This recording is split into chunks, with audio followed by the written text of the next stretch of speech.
come back to our second chapter, the adventure of Toto. This is the chapter from our moments. So now look here, the lines. Have you ever had a baby monkey as a pet? Toto is a baby monkey. Let's find out whether he is mischievous or docile. क्या आप कभी baby monkey को एक पेट के रूप में पाले हैं? यहाँ पर एक बेबी मंकी का ही स्टोरी दिया गया है। अब इसे आगे पढ़िए और पता कीजिए कि यह एक मिस्चीवियस है, शरारती किस्म का मंकी है, या यह एक डोसाइल मंकी है, या भोला भाला है। तो grandfather bought Toto from a Tonga driver for the sum of 5 rupees. The Tonga driver used to keep the little red monkey tied to a feeding trough, and the monkey looked so out of place there that grandfather decided he would add the little fellow to his private room. दादाजी उस तांगे वाले से 5 rupees में इस टोटो को खरीद करके लाए थे। तांगे वाले उस छोटे से लाल बंदर को एक नांद के साथ बांध दिया करता था, और बंदर वहाँ पर इतना विचित्र लगता था कि दादाजी ने उसे अपने निजी चिड़ियाघर में सम्मिलित करने का निश्चय कर लिया था। तो Toto was a pretty monkey. वह देखने में काफी सुंदर था। His bright eyes sparkled with mischief. उसकी आंखें शरारत से चमकता रहता था। And his teeth, which were a purely white, were very often displayed in a smile that frightened the life out of elderly Anglo-Indian ladies.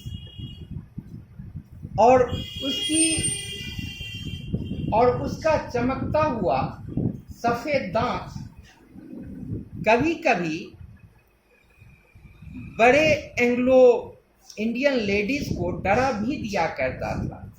But his hands looked dried up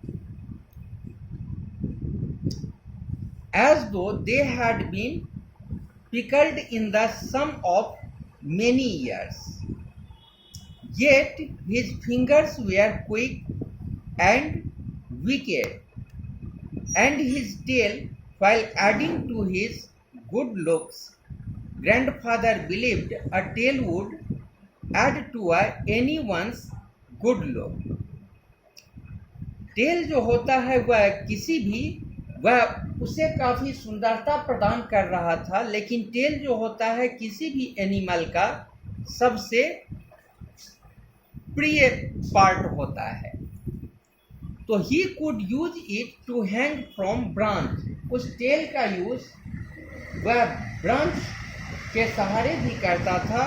वह अपने tell के सहारे branch को पकड़ लिया करता था, और and it was capable of scooping up any delicacy that might be out of reach of his hands. और उसके सहारे वह किसी भी ब्रांच पर पहुंच जाता था और अपना भोजन प्राप्त कर लेता था। तो grandfather always fussed when grandfather brought home some new bird or animal.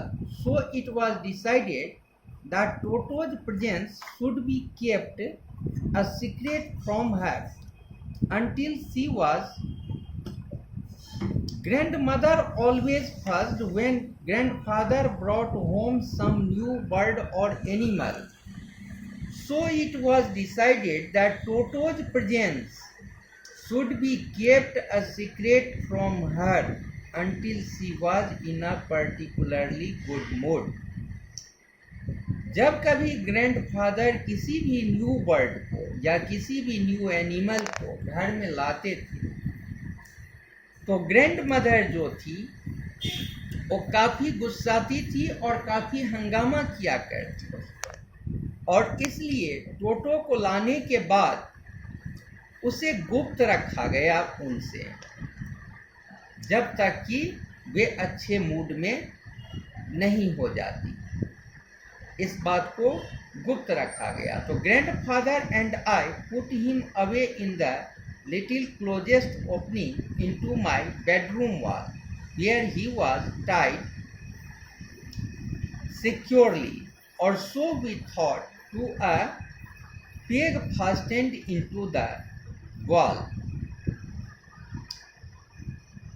और इसलिए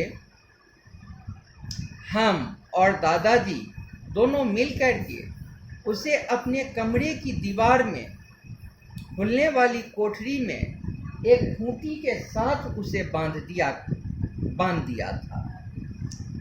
A few hours later, when grandfather and I came back to release Toto, we found that the walls, which had been covered with some ornamental paper chosen by grandfather, now stood out as naked brick and plaster.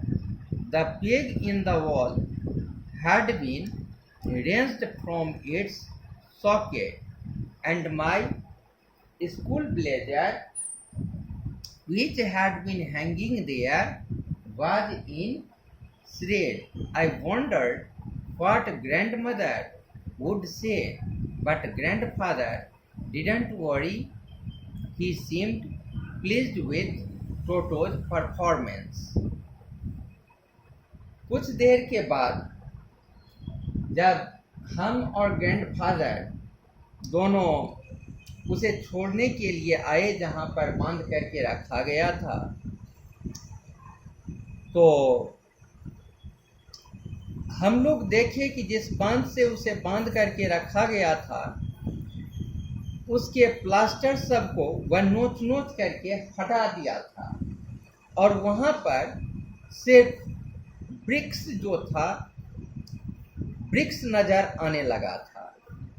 The peg in the wall had been raised from its socket, उस खूंटी को वह वहाँ से उखाड़ फेंका था। And my school blazer which had been hanging there was in shred, और वह स्कूल ब्लेजर को भी वहाँ से फेंक दिया था। यह सब देख करके मुझे आश्चर्य लगा कि जब ग्रैंडमदर इन सारी चीज़ों को देखेंगी तो वे फिर क्या कहेंगी, किंतु ग्रैंडफादर को यह सब देख करके थोड़ा भी चिंता नहीं हुआ। वे काफ़ी प्रसन्नचित्त नज़र आ रहे थे टोटो के इस परफॉर्मेंस से।